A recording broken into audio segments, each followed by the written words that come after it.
Hello, I'm MPX Toycat, and this week we got our first peek at the cliffside of the Caves and Cliffs update. And of course, it is staggering to look at all of the new biomes, as I did on my video last Thursday. However, something really interesting I found from the comment section of that video was people saying, wow, these biomes are impressive, but I can't believe you were dumb enough to look for them on an old seed. And yeah, I can't believe I was really stupid. I loaded up old Minecraft seeds, expecting to find new biomes inside of them, except no, wait, that's not how it works at all. Every single Minecraft update, seeds change, and today I want to show you how some 1.17 seeds change, because here is 1.16 and the seed 42. It's a widely known existing seed. You get this really nice village surrounded by tundra on all sides. It's wonderful, it's delightful. So allow me to show you this exact same seed, but in 1.17 with the Caves and Cliffs generation enabled. And what's that? We look to the right. Instead of seeing just a tundra with a few mild mountains, we see this. As you can see, it's the exact same seed, but because it's after the update, of course it's changed. If you're familiar with Minecraft at all, this makes a lot of sense, but it's something not everyone's seen before, so I wanted to show some examples of before and after for Minecraft seeds, before the brand new, cliffs come and after they come, because really, it does have to be said, like, the difference here is not just a little bit. It's not just like, oh yeah, the hill's got a little bit hillier. No, here is the max height of the hill. Again, this is the tallest hill that existed here prior to Caves and Cliffs. If you load up the seed today in any non-beta Minecraft or without Caves and Cliffs turned on, you'll get to Y94 at its highest, and if you load up the same seed, but with Caves and Cliffs enabled on a 1.17 beta platform, then what are you going to find? You're going to see that we go up not only past 200 blocks, but at this very peak over here, we get terrain that generates up to 248 blocks, 8 blocks below the current height limit, and again, impressively enough, only 70 blocks below the brand new height limit. It is truly incredible when you look at these two hills side by side. Again, here's the look from the peak of the 1.17 hill, and here's the same, but from 1.16. It's a lot less impressive, isn't it? I mean, there's rivers here that you don't get in 1.17, but as a result of that, you can see how where there would have kind of been a river, we do get these frozen waterfalls, so even then, we still have ice here. It's just not in as a usable fashion for boats or whatever. But yeah, it does have to be said, things are changing in an incredible way, and let's show you not just one seed. This is the seed 42, but today is not Seed Sunday. Instead, I want to show you a variety of seeds and how they change from 1.16 to 1.17, because again, it really is hard to put these mountains in perspective otherwise. So this second seed is one from, this is Chris. He's a friend of mine I follow on Twitter. He's pretty good when it comes to searching seeds for things, and as you can see, looking around the spawn for both areas, things look exactly the same. Again, only one brand new biome has been added above ground, or one set of brand new biomes has been added above ground this update. They are the brand new mountains. There's no current changes to other biomes and the way their mountains work. So as you can see, the savanna looks pretty much the same platform to platform, but if we go to the mountain on this seed, you can see how there's a cute goat playing around on a mountain here. It's very adorable. There's this big mountain ahead of us, and then behind us, there's one as well. We're perfectly sandwiched between two giant mountains, as you can see, but if we have these exact same coordinates, but in the current versions of Minecraft, if you try this seed right now, again, these exact same coordinates, you can double verify. As you can see, instead, you're floating in the air, not on a mountain, just in the air, and where there should be a mountain ahead of you, it looks like a jungle biome. Where there should be a mountain behind you, it looks like there is a savanna biome. So, interestingly enough, they've done something here. Whether they keep this or not is something we'll have to see, but they've actually decided to replace existing biomes. Unlike every other update before this one, where, when they added, for instance, the bamboo jungles, they just replaced certain parts of a jungle with these bamboo jungles, ensuring that seeds would be backwards compatible. However, if you were looking for this jungle and this savanna, past the update, as you can see, same seeds, same exact circumstances. Instead, you won't find a jungle and a savanna. You'll find a giant mountain. So, it's arguable, I wouldn't make a very good argument, but it's arguable there is some loss that comes right here. I actually imagine that when they add this to Java, they'll fix it, and maybe later updates for the Bedrock beta would change this, but right now, assuming no other changes are made, you can see how there is this giant mountain that takes the place of what would otherwise be other biomes you might even like more. Also, just because I think it's useful to point out, current terrain is not capped at 256 blocks, the old height limit. This is a mountain right here, generating up to 260 blocks. You can also see how it's giving me a little bit of FPS drop in right here, but that's mostly fine otherwise. And yeah, it's astounding to look at the size that this biome can truly have, not just vertically. I mean, obviously vertically is the big part of it, but in terms of also horizontally, this takes up a huge part of the world, and it seems as though it just kind of overtakes what would otherwise be there, because there is actually that jungle to the side there. It's just part of it's been overtaken by the new mountains. And in case you're curious, again, it's not just the one big mountain biome that they've added. They've added a variety of them. There's 6 of them. I'll list the names on screen here.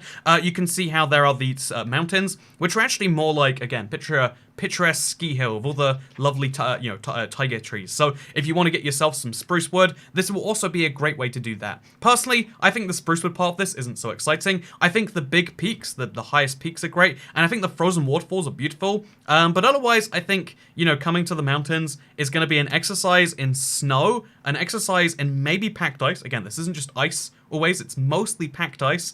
Again, who knows if we ever get blue ice by the time they're finished with them. But then the other thing that you of course get here is all of the ores that come along with it. Even if you don't do any strip mining through these, you'll find so much iron and so much emerald just poking out the side of these hills. So here is one little mountain. There is a vein of iron. There is a vein of coal. There is a second vein of iron. There is a second vein of coal. 3 veins of coal. 1 vein of emerald, and then a second vein of emerald. And again, emerald is now veins, it's not single blocks, which means you can get yourself like a good 15, 20 emeralds just from just from 2 or 3 collections of these. And guess what? There's so much of this around, which means that there's actually going to be a lot of value in deliberately de-snowing your mountains so you can see the stone that's underneath, and you can maybe try and get your hands on any of the emerald or the on the emeralds, the coal, and the iron. I think the iron and the emeralds are much more exciting than the coal, but maybe you want to make coal blocks. Again, coal has gotten a lot more farmable now, and given that coal blocks can't be made from charcoal, which is infinite,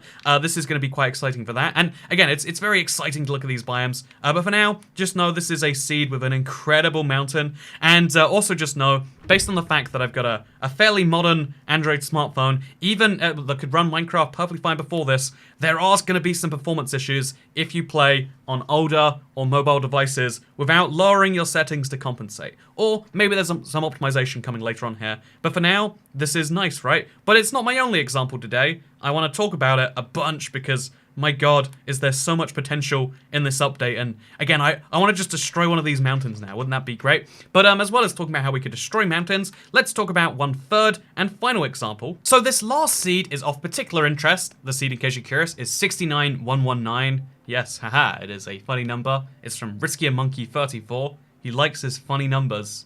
Although not his name, 34 is not a funny number. But you know what is funny? This mountain and the size that it generates and the way it dwarfs over all the terrain that is around it. I mean, truly, this mountain is great and it's wonderful, but it's starting to show how, yeah, every other biome has hills and whatnot, but they really do pale in comparison to this. Also, this is natural generation. There is just a single block of snow with a little snow layer just above it right there. That is very wacky in my opinion. And again, clearly shows that this biome is not immune to the problems other biomes have. Also, this is one of the reasons this one's truly staggering. It's not just a mountain, it's a mountain with a ruined portal mixed into it. The new biome, just because it's a new biome, it doesn't mean it doesn't play nice with all the other structures, although how nice this is something that's up for debate, I would say. But you can still get truly beautiful little vistas like this one right here. And I really like to look at that. But yeah, I think it goes without saying, it's just truly staggering to see the size of these biomes. And I also think it goes without saying, this is going to be an interesting experience, but I would also expect to see some changes between here and now. The reason this isn't a full seed Sunday, the reason we're just taking a sampler of some seeds, is because of course there are going to be some changes. I mean, even the way this is interacting with the world seems a little bit interesting, and you know what, it wouldn't be complete, this little thing, if we didn't quickly take an example. So what I'm going to do now is I'm going to teleport to some coordinates right here. And I'm going to look down at this river just so you can confirm that it is perfectly the same place. As you can see, all of the generation here is pretty much the same, but on this bank of the river, a little bit of dirt and some grass starts, and then it slowly starts to become these brand new mountains. Whereas before this, as you can see, where the mountains are meant to begin, there's instead just this desert. In fact, even more interestingly than this, in my opinion, is the fact that if we look over here, there is a desert village, whereas if we look in the beta at roughly the same place, the desert village is gone. It is it has just been wiped out. The desert temple is still there because that part of the desert is still there. However, just bear in mind, right now, as it stands, it is likely they will change things. As it stands, there is going to be a slight decrease in the frequency of biome-specific structures because any biome can be overwritten by these mountains is the current generation they've gone with, which I find immensely interesting. But what I find more interesting is that now I'm at the exact same coordinates where I should be seeing a ruin portal. Obviously, there's not going to be a ruin portal here in the sky, but what I was expecting is here on the ground, I would see that ruin portal. But as you can see, it's actually dug into this desert. So in a way, a lot of structures that would otherwise be hard to find, like this ruin portal, might be more visible, although exactly how visible it is something that's up for debate. But if we do clear this out, you can see how it is exactly the same portal. It's got the 2 crying obsidian pieces and then mostly other obsidian. But then in this case, as you can see, the gold block is missing. So yeah, it generated very slightly different. That's fine, that's expected. But otherwise, there are slight changes to structures that try to generate its path that aren't biome specific, but the ones that are biome specific obviously can't generate a mountain. And so you'll get fewer desert villages, fewer desert temples, fewer jungle temples, etc., because they might be overwritten by these mountains. Again, there's so many different questions about how to do this. This is just the first beta, the first iteration on the new mountains. For now, my overall feedback is it's good. I think this is a really great way to do new biomes, just kind of slap them onto existing things. I think that the old system of just kind of replacing the old ones wasn't going to work with extreme hills, mountains, and you know, I think the solution they've chosen might be more interesting in the long run. A few seeds might be ruined, but the end game of having really decent mountains might be worth it. But I think if there's something this proves more than ever, it's that we need a couple of things. One, we need a mountain-specific structure to make up for those lost structures elsewhere. I would love mountain villages, but obviously that's a bit, you know, that's too easy of an idea. Some form of mountain-style temple, some form of mountain entrance to a mine shaft. There's all sorts of ideas we can have. But then the other idea is look right here at the mountains by comparison to the cloud level. When you see that the surface is down here, this desert is down here, I mean, obviously the clouds being up there kind of makes sense, but when you see that we have mountains that go not only up to cloud level, but more than double as high above cloud level as the surface is compared to them, it makes the clouds look very, very low by comparison. And if I was in charge of Minecraft, which of course I am not, I am but a Minecraft YouTuber telling you to subscribe to my channel, because did you know greater than 99% of house fires happen to people who aren't subscribed? I am just a Minecraft YouTuber, but if I was working at Mojang, I'd say somewhere around here would be the perfect cloud level, because you'd feel so much higher up in this biome if the clouds weren't down there. You know, the clouds just seem ridiculous. If the cloud level was up here, one, it would seem better when you're actually in the mountains, and two, clouds would be less annoying for all the basic Minecraft builds down there. Or even, I would go a step further and say, you know what, I might even try experimenting with clouds at layer 300, something insanely high where there's barely anything above cloud layer. I think, being able to be at the top of Minecraft's world and being this high above the clouds is a little bit ridiculous, but maybe that's just my take. I'd like to hear your opinions in the comments down below about what you think about the new mountains and how they fit into existing worlds, how they replace existing worlds, and honestly what you think about the biomes in general, because I could spend years talking about this, and that's why I think I've done precisely that in today's video. I will spare you from any more of it, but I hope you all enjoyed. Like the video if you did like it, share if you really liked it, and like I said, subscribing is the easiest way to reduce your risk of house fires, I think. Thank you for watching though, I hope you all enjoyed, because I'll see you all next time. Goodbye.